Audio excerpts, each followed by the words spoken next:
Did, for example, a racist white cop actually murder a man called George Floyd, a civil rights leader, in Minneapolis on Memorial Day of 2020? And the answer is, well, no. Did Tucker Carlson, one of the most watched men in America, lie his ass off so egregiously that it took me one Google search and 3 results to find every source I needed? Oh, what else is new? I mean, outside of us literally fucking seeing what happened, I'm starting to use this as a gauge for one's connection to reality based off how literally open and shut this case was. Let's get busy. I'm about to eat through your shit. He didn't murder George Floyd. And we're not guessing about that. We know it conclusively, thanks to a new court case now underway in Hennepin County, Minnesota. In her deposition, which you should read, Amy Sweezy describes a conversation that she had with the county medical examiner, Andrew Baker, right after George Floyd died. Quote, I called Dr. Baker early that morning to tell him about the case and to ask him if he would perform the autopsy on Mr. Floyd. He called me later in the day on that Tuesday, and he told me that there were no medical findings that showed any injury to the vital structures of Mr. Floyd's neck. There were no medical indications of asphyxia or strangulation. In other words, George Floyd, according to the official autopsy,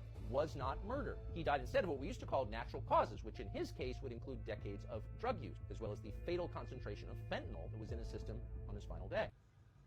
He was the most watched.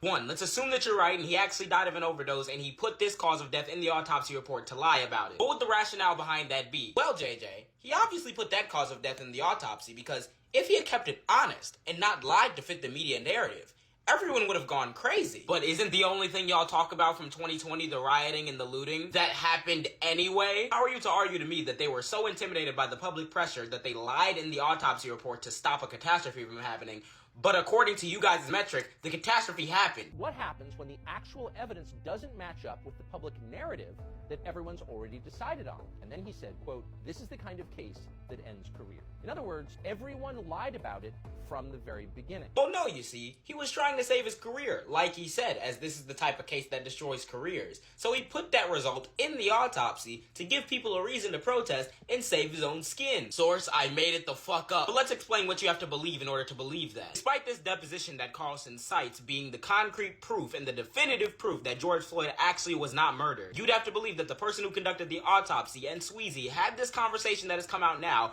and nowhere in it can be found the words fentanyl or overdose. In order to believe this, you'd also have to believe that the preliminary findings of the autopsy that came out the same day this conversation happened doesn't actually contain the part right after the sentence where it says the autopsy revealed no physical findings that support a diagnosis of traumatic asphyxia or strangulation, where it says the combined effects of Mr. Floyd being restrained by the police, his underlying health conditions, and any potential intoxicants in his system likely contributed to his death. You'd also have to believe that a full autopsy didn't come out after this that ruled it a homicide with more complete information, on top of the private autopsy that was conducted on Floyd's body that also ruled it a homicide. You'd also have to ignore the fact that in response to this deposition that Carlson is using as the smoking gun, the office spokesperson for Andrew Baker, the person who conducted the official autopsy, says that he can't speak for people's statements in their depositions and that he still stands by what his ruling was on the cause of death and his televised testimony. Because, public pressure. 3 years later. You'd also have to believe that when Dr. Andrew Baker said this, what I clarified for the U.S. Attorney and the Federal Bureau of Investigation was my opinion as to what happened to Mr. Floyd, and that is he experienced a cardiopulmonary arrest in the context of law enforcement's dual restraint and neck compression. It was the stress of that interaction that tipped him over the edge, given his underlying heart disease and his toxicological status. That was also clarified in a letter from the Hennepin County Attorney to the U.S. Attorney, I want to say within a few days of that meeting, because of the confusion around how that meeting was run and the way those questions were asked. It wasn't his professional opinion. He lied to the court and to the U.S. Attorney General because public pressure. And so if we look at the other contributing conditions, those other contributing conditions are not conditions that you consider direct causes. Is that true? They are not direct causes of Mr. Floyd's death, that's true. They're contributing causes. And in terms of manner of death, you found then, and do you stand by today, that the manner of death for Mr. Floyd was, as you would call it, homicide? Yes, I would still classify it as a homicide today. He lied again because of public pressure. You also have to believe that in his testimony, when he acknowledges his shortcomings, being that he operates mainly on dead people, and in order to get a grasp on what fentanyl does to the live body, you need to get someone else's expertise, and he deferred to other experts. Then they called Dr. Martin Tobin, a lung and critical care specialist, to testify, and he said this. So that was roughly a 17-second clip, and you counted 7 or 8 breaths? Between 7 and 8, yeah. And did you use this to calculate a rate of respiration? Yes, because it's simple. Once you have 19 seconds and you count out the number of breaths you have here, that will come out at a respiratory rate of 22. Is that number, the respiratory rate of 22, significant to this case? It's extremely significant.